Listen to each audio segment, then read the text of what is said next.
Assalamualaikum warahmatullahi wabarakatuh. Di sini, Waalaikumsalam warahmatullahi wabarakatuh. di sini saya sebagai eh, moderator dan sebagai penjelas kelompok 8 akan memulai presentasi tentang materi sistem hormon. Kelompok 8 terdiri dari saya Hanif Ferdian Rafli, NIM 21207010059 dan Saya Irfanadi Nugroho, NPM 2120701061. ya bisa dilanjut Mas.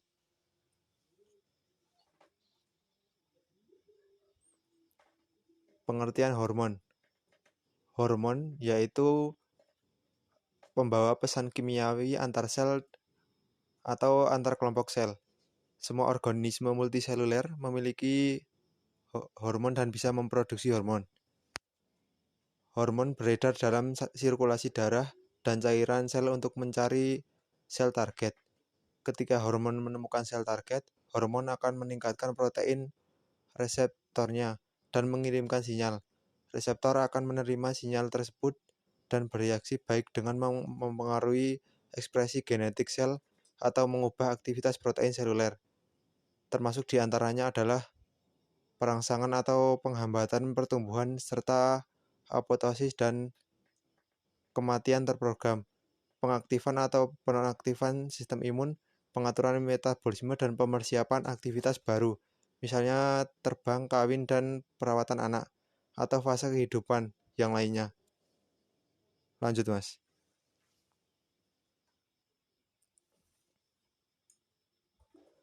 Perbedaan sistem saraf dan sistem hormon. Yang pertama yaitu mekanisme aksi dalam rangsangan. Sistem saraf mampu menanggapi rangsangan secara cepat, setiap perubahan walaupun jangka pendek. Sedangkan sistem hormon menanggapi rangsangan secara lambat karena perubahan biasanya terjadi pada jangka panjang. Kedua adalah pengaturan sistem dalam tubuh. Sistem saraf berperan untuk mengatur sistem dalam tubuh lebih melalui serabut saraf, sedangkan sistem hormon berperan untuk mengatur sistem dalam tubuh melalui pembuluh darah. Ketiga yaitu sekresi dalam tubuh.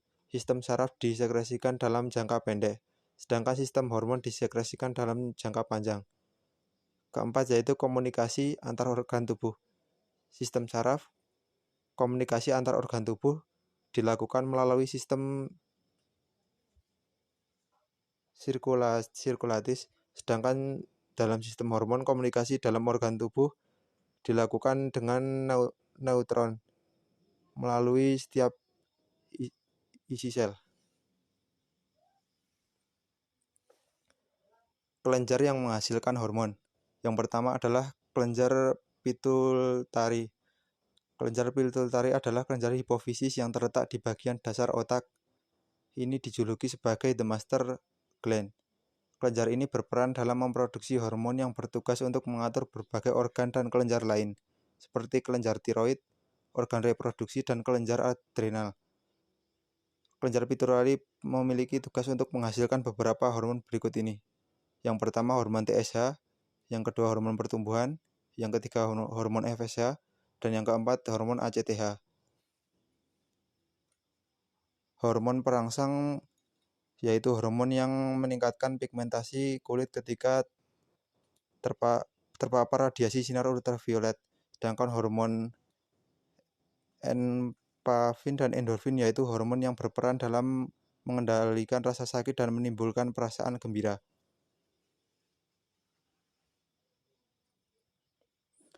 Dua yaitu kelenjar hipotalamus.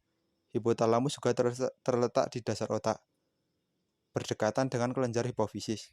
Salah satu tugas kelenjar hipotalamus adalah memberikan instruksi kepada kelenjar hipofisis kapan harus melepas hormon yang diproduksinya.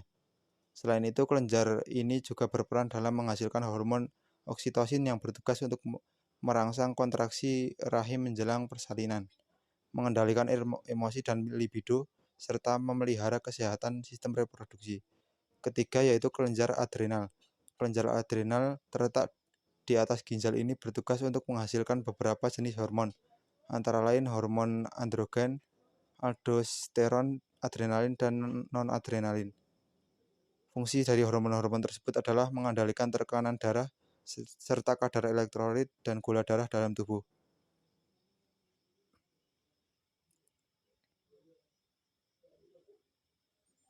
Yang keempat yaitu kelenjar tiroid.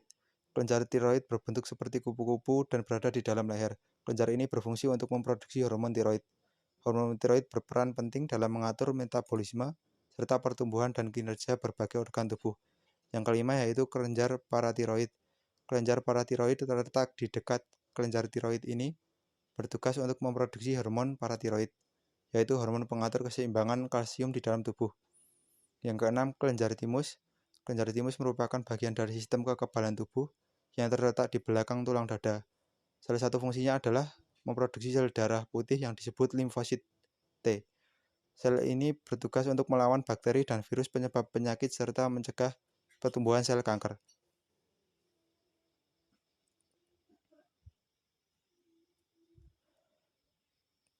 Beberapa penyakit gangguan hormon dan cara pencegahannya yaitu yang pertama, penyakit akromegali, yaitu sebuah kelainan yang muncul akibat tubuh kelebihan hormon pertumbuhan atau growth hormone.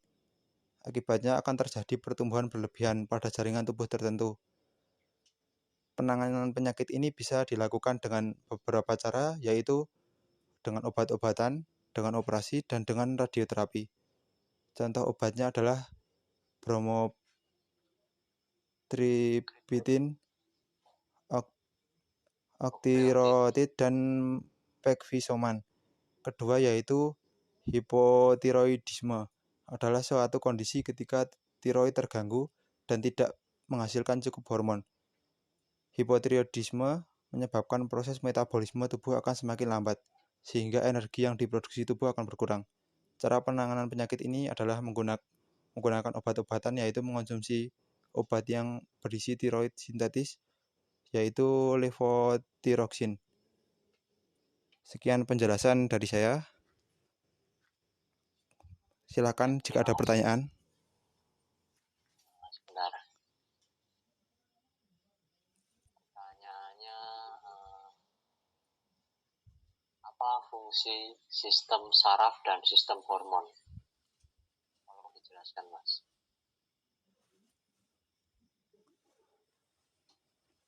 Iya, saya akan menjelaskan.